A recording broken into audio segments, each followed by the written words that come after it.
What's up, you guys? Welcome back to the Stella herself podcast. Thank you all so much for listening. As always, don't forget to screenshot this, put it on your IG story, tag me, or tweet it to me. All of that. I love to see who's watching. And I love the, not only the screenshots, but also the aesthetic IG stories. Those really bring me joy because, I don't know, I just think, I love doing that, So when other people get the vibes, I just love that. It's really, I feel like I've been saying this so much in my vlogs and whatnot recently, but it's really the little things. I feel like especially these days, not much we can do. I guess that doesn't really apply to everyone because some people are still going out and living their regular lives, but it couldn't be me.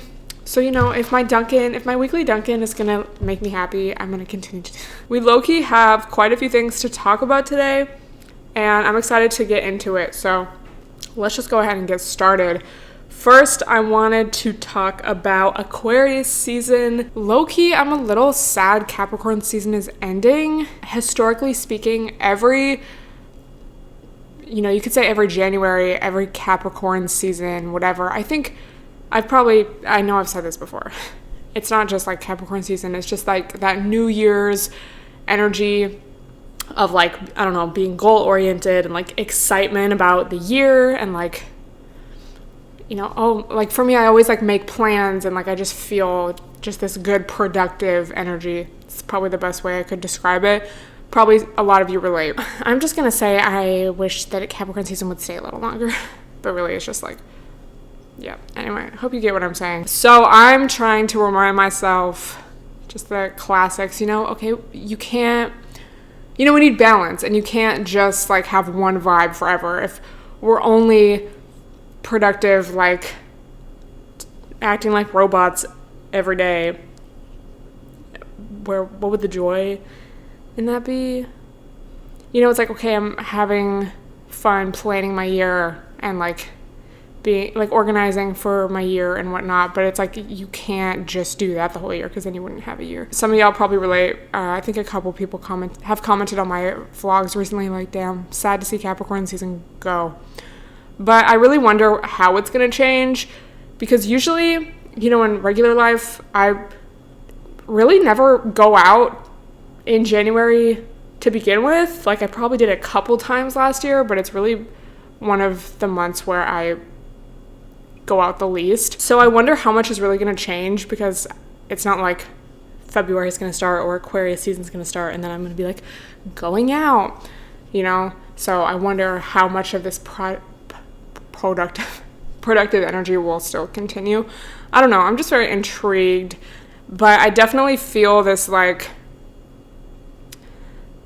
just a different vibe, almost an acceptance, more of an acceptance than last year, and just kind of being okay with staying inside. And I feel I am finally making content that I feel good about, proud of, and I just feel really on top of it in that way. I'm damn, if this is going to be it, I can just do my own thing and make videos and just make a lot of content and connect with you guys and read my books and whatever. I'm fine with that versus last year. It was such a shock. It wouldn't be a podcast without talking about this every single fucking time, but just wanted to give y'all an update. That's kind of how I'm feeling. I'm interested, want to keep the productive vibes going, also trying to accept that they may change. And I also wonder with Biden being inaugurated this week, I guess how the pandemic will change and just how it's being dealt with. Because I know he's said what he's going to do and whatnot, but I wonder how our day-to-day lives are going to change over these next few months and over these next 4 years.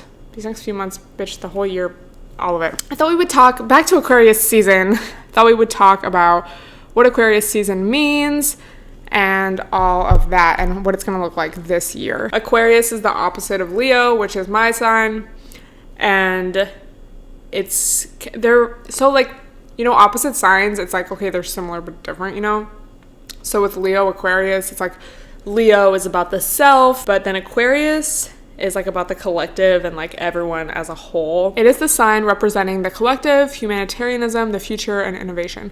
And this is wellandgood.com. But I think we talked about the age of Aquarius like sometime last year, and I know at least for me, like I had always kind of heard that here and there, but I never really knew what it meant. And it basically refers to this time, and I forget when it was, but you know, all these planets are going into Aquarius when previously they had been in Capricorn. Capricorn's like a sign of traditionalism and like a pyramid structure, like, you know, the government officials at the top, and then like just a very patriarchal society, and like you have to follow all these rules and like da da da da. And then Aquarius is again a sign of like the collective and expansion and like almost questioning rules and whatnot. So all these planets going into Aquarius, I'm sure we can think of all these examples within the past year of how, and these past few years, of so many people just like questioning the way that things have been. I feel like a lot of people have opened their eyes to a lot of just problems that lie within our society and within our government system. I feel like every day America falls just a little more. So you really have to ask, if astrology is not real, why do it be real? Also, just so y'all know, Mercury retrograde is taking place during Aquarius season, and Refinery29.com says, reflecting on your role in the collective and how you can make this world a better place is something we should be doing year-round, but you may find yourself spending more time ruminating on this topic during the retrograde. Because y'all know, Mercury retrograde, a time of reflecting and like, I guess just like almost like going through old stuff, and it could be literally like going through your closet, but then also just reevaluating maybe relationships or current routines or patterns that you may have developed, and asking yourself like, is this really what I need in my life right now? It's not really so much a great time to start new stuff or like sign a new contract or buy a new, I don't know, fucking computer or something, so much as it is like planning for new projects or new purchases, or I want to say trips, but y'all better not be taking any trips right now. For example, I have been working on some merch designs, and I could probably release them now, but part of me is kind of like, let me wait till after retrograde, because I just, you know, it's like, don't let astrology rule and control your life. But I'm just like, I don't want, like, what if I release it and then like it's not exactly how I want it, or what if there's like problems with shipping, or like, I don't know. So that's just like an example. But I think this retrograde is honestly taking place at such a great time, because like I was saying, that beginning of the year energy is just so, it can be so fun, at least for me, and like that newness and like that, just the goal setting and like, let's do it, you know, this is how I want this year to go.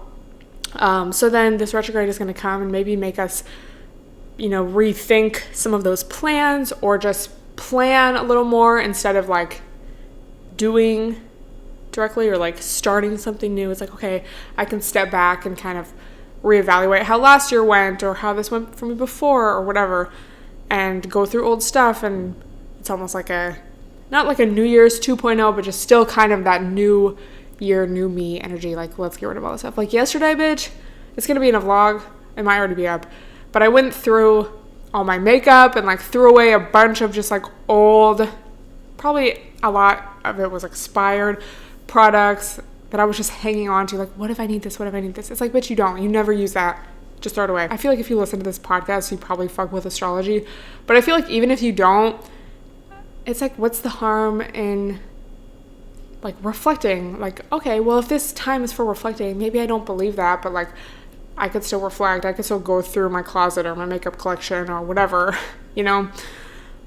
So I really like that about astrology, because it's like always changing, and there's always like these new seasons and new kind of themes that I feel like each month presents, or like every day, honestly, there's something different happening. But I just really like that. So y'all will see the tweets like, oh my god, Mercury retrograde. It's like, it's gonna be fun. It's good. We need reflection periods, and like not everything can be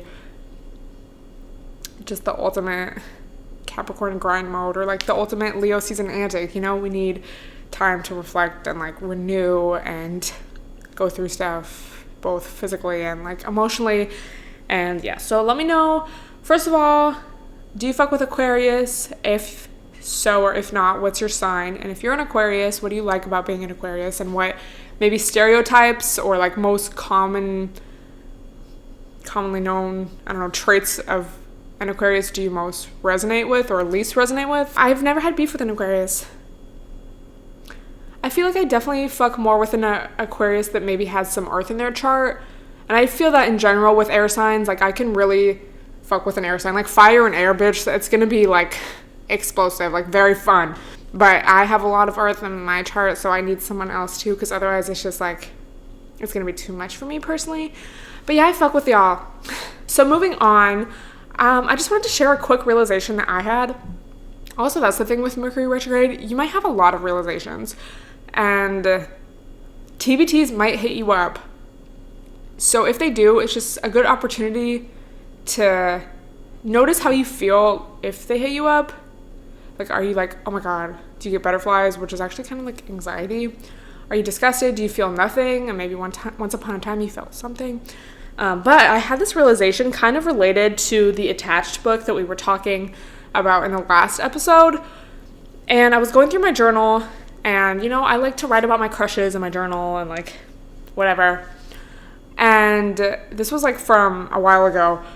But I was writing about this one guy, and I was like, basically, I think this guy had a very secure attachment style. Because in my journal, I'm, like, writing about how I was like, this just feels, like, very normal. And, like, I'm not worried about him not texting me back. And I just don't have this like obsessive energy that I've felt over so many guys, where it's like I want to know, like, oh my God, why isn't he texting me back? I have like anxiety about texting first. If they FaceTime me, like my heart drops. I'm like, oh my God, they're FaceTime. I was like, it just feels very normal, like almost a friendship, but like more than that. But it's just in that way of like, I don't feel this like anxiety butterfly type obsessiveness. So that was interesting. And then I was writing about this other guy, and I was like, I literally said word for word, like, I am starting to feel the addictive flavor, and I don't know if that's a good thing. And by that, I meant that like obsessive energy that I think is basically the emotional highs and lows of being in a relationship, or being, or, you know, talking to, or whatever, someone who has more of an avoidant personality, like, or maybe just someone who's like playing games, or, you know, they give you some attention, but then they're going to withhold it. And so you're always like wanting more and like grasping for more. And now, because it's been like so long since that, I can look back and be like, yeah, that guy ended up being like pretty avoidant. And it was just kind of a very, almost like shallow relationship, like, not that was my boyfriend, but you know what I mean. And it was I never had that like at ease feeling that I did with this other person that I was writing about. So bitch, that's why it's so helpful and like important, I think, to journal, because like not that I like forgot about this, because obviously I remember these people, but it's like when you're in it, feeling it, and you write it down, like you're not going to remember all these little details and like things about how you feel in that moment. So I don't know, I just really try to journal when I am feeling something very intensely, whether it's like good or bad, because I just love coming back to it and like reflecting on it. It's like you give your future self tea, you know? So that's just like very helpful. But yeah, if you haven't read that book, you definitely should. It just made so many things make sense. I don't want to like talk about it too much, because I'm like, bitch, I made like a TikTok about it. I talked about it in my vlog. I made a podcast about it. Like, I keep posting on my story. But I was tweeting about it. But it was just like very eye-opening, and just made a lot of things make sense to me. Like why things happened the way that they did, and like why I felt that way, whatnot. Anyway, yeah, definitely check it out. Use my Amazon link to get it if you do decide to buy it. But Bitch, I love when my past self gives me tea. So switching gears a little bit, we're going to talk about something a little more serious, and I just think it's important and very like relevant to our generation, our age group, you know. Okay, so we're just going to get into it. I'm sure y'all either saw or heard about that J Alva scam coconut oil video. Bitch, not everyone, a lot of people on my timeline were talking about it, and it was just kind of like, oh, like everyone was talking about it and then like sharing what they thought. A lot of people liked it, like, oh my god, wish this was me. And then other people were like, what the fuck, why is this edited like his 2014 travel videos? But then it was just kind of like whatever. I saw a lot of TikToks about it too, like, oh my god. So I kind of like forgot about that. So then last week I was just on my YouTube homepage and I had a recommended video that was like, I forget what it was called, but it was basically like about or like explaining the coconut oil video. And it was this girl's video. So I decided to watch it, and I guess it was the girl in the video, and she made this just like sit down video basically talking about how he posted that without her consent, and how now she's like getting all this harassment and so many people are slut shaming her and just like dealing with that. And she just went talking about the whole situation and her relationship with him and what kind of person he is. I feel like there's a few different aspects or like almost takeaways that we can learn from this. So of course she talked about the double standard, you know, everyone shaming her, like, oh my god, you whore, like, that's disgusting. And then to him, they're like, oh my god, like, cool vid, bro, like, oh, nice. She said, you know, he's just basically sitting back, turning off the comments, watching the views go up. He's, like, trendy again, because honestly, like, who cares about him these days? Yeah, you made little travel videos, but, like, no one cares anymore. So she mentioned that, which is why I bring it up, like, we're gonna get into it. But basically, she also said something along the lines of, like, it makes people think that it's okay, and that's just, like, this casual thing. When in reality, like, she was very hurt by that, and again, just the amount of harassment that she received. But then he's just like, I'm trending, IDC. That video is like a few years old, and they made it, and she didn't really want to make it, because she was like, I've like made videos before, but just like on my phone, like, she was like, I'm sure like all of us have, but he was like, I want this to be filmed, I want to edit this, it's going to be so cool, like whatever. So she was just kind of like, okay. And once they started breaking up or whatever, like having beef, he started threatening to post it, which that's just like, what kind of person are you? That's your go-to, like, as soon as you get mad or as soon as someone doesn't want to be with you anymore, like, you threaten to leak a sex tape that you made with them. And then also just her overall description of him, you know, that he was very self-absorbed and that he was also broke and was borrowing money from her and still owed her like thousands of dollars. And then like his manager scammed her. They were like scamming her. It makes sense. Dude, I think I've said this before, but I don't know if it was a tweet or I don't know. But just like, think of the worst guys you've ever come across, and then imagine those guys having power, having money, having a lot of followers, having the ability to like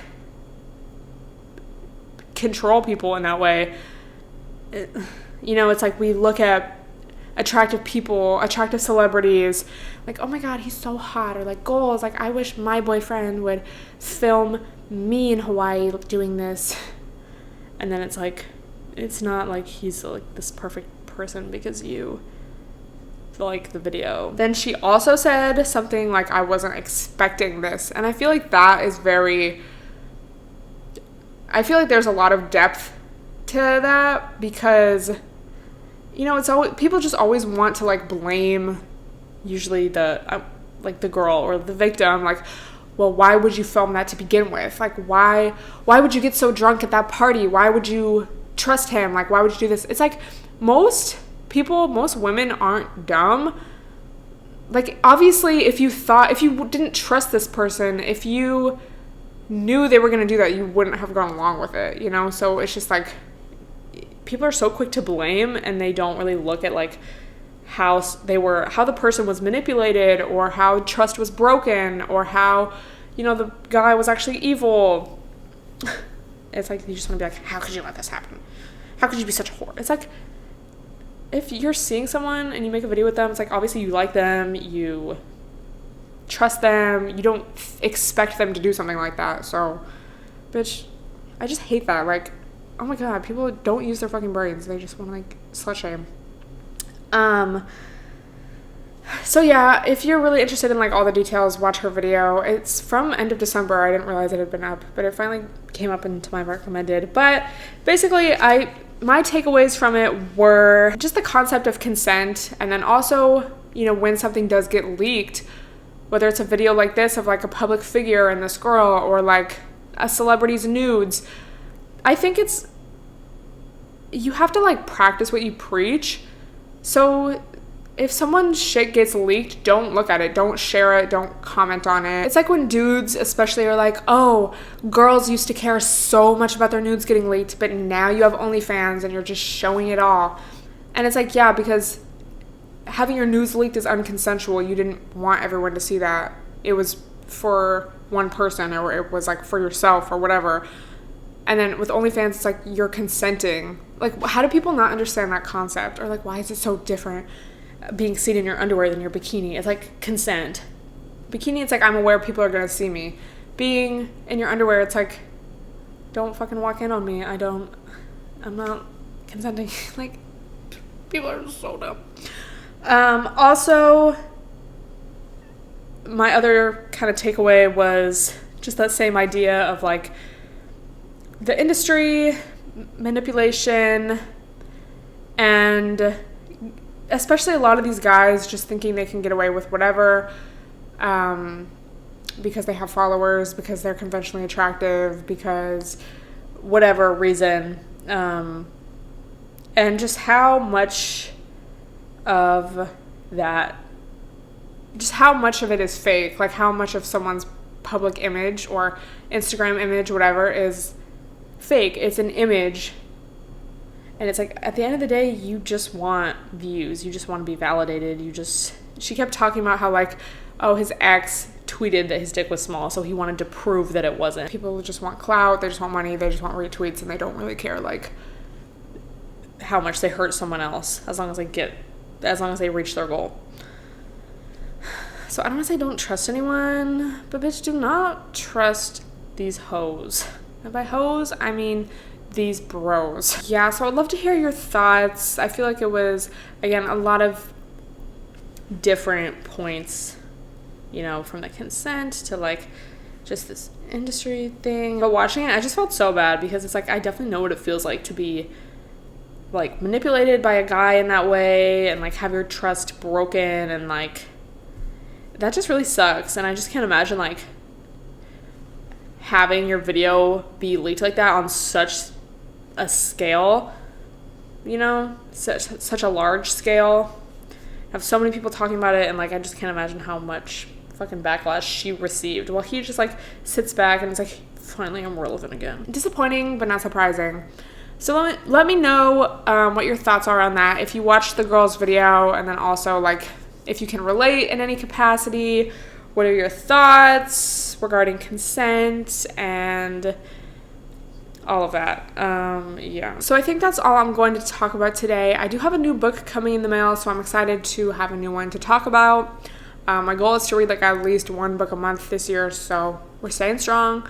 But I can't wait to read your comments regarding Aquarius season, Mercury retrograde, the addictive flavor, everything. And don't forget to screenshot this or take a little cute aesthetic IG story. Tag me, I'll repost you, and I'll talk to you guys next week. Bye, everyone.